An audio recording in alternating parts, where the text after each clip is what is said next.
یہ ہے کہ جب پیر کامل کی بارگاہ میں بیٹھے ہیں تو یہ سمجھنا ہے کہ اگر مجھے کوئی بات سمجھ میں آئی، اگر مجھے کوئی بات سمجھ میں آئے تو یہ مجھے سمجھ میں نہیں آئی، بلکہ اللہ تبارک و تعالیٰ مجھ پہ فضل فرمانا چاہتا تھا، اس لیے اس نے میرے سمجھ کے دروازے کو کھولا۔ کیا کیا؟ اس نے مجھے سمجھانا چاہا، اس لیے سمجھ میں آئی، ورنہ سب کی سمجھ میں کیوں نہیں آئی؟ اللہ نے، یہ اللہ کا فضل و کرم ہے۔ تو پہلی چیز وہاں آنا، کیا آنا؟ پھر دوسری چیز یہ جو سمجھ کی جو ہے، تو اس سمجھ میں جو ہے نا، پیر جب اپنی سمجھ عطا کرتا ہے، کیا کرتا ہے؟ یہ سمجھ میں جب پیر اپنی سمجھ عطا کرتا ہے تو ہم اس کو کہتے ہیں سمجھ کی سمجھ۔ تو وہی سمجھ کی سمجھ جو ہے نا، اس لاشعور تک پہنچتی ہے۔ کیا پہنچتی ہے؟ اس لاشعور تک پہنچتی ہے جس کے پاس وہ طاقت ہے۔ پھر وہ کیا سے کیا ہو جاتا ہے؟ پھر وہ کیا سے؟ میں گناہ گار تھا، مجھے صوفی بنا دیا۔ تو یہ سمجھ کی سمجھ کب پیر کے عطا ہوتی ہے؟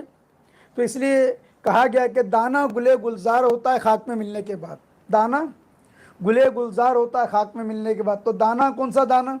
ایک تو وہ دانا ہے جو ہم کھاتے ہیں، ایک وہ ہے جس کو ہم دانا ہی کہتے ہیں۔ کیا کہتے ہیں؟ وہ ہے جس کو ہم دانا ہی کہتے ہیں۔ کیا کہتے ہیں؟ ایک وہ ہے جس کو ہم دانا ہی کہتے ہیں، عقل مندی کہتے ہیں۔ تو وہ جو ہے اپنی دانائی کو پیر کے جب قدموں کے خاک میں ملا دیتا ہے، کیا کر دیتا ہے؟ پیر کے قدموں کی خاک میں جب وہ اپنی دانائی کو ملا دیتا ہے، اپنی سمجھ کو پیر کی قدموں کی خاک میں ملا دیتا ہے، تو کیا ہوتا ہے؟ اس کی سمجھ مٹ جاتی ہے۔ کیا ہو جاتی ہے؟ اس کی سمجھ مٹ جاتی ہے۔ جب مٹنے کے بعد تو پھر اس کی سمجھ میں کس کی سمجھ آتی ہے؟ پیر کی سمجھ آتی ہے۔ تو اب وہ جو سمجھتا ہے وہ اپنی سمجھ سے نہیں سمجھ رہا ہے، بلکہ پیر کی سمجھ سے سمجھ رہا ہے۔ کس کی؟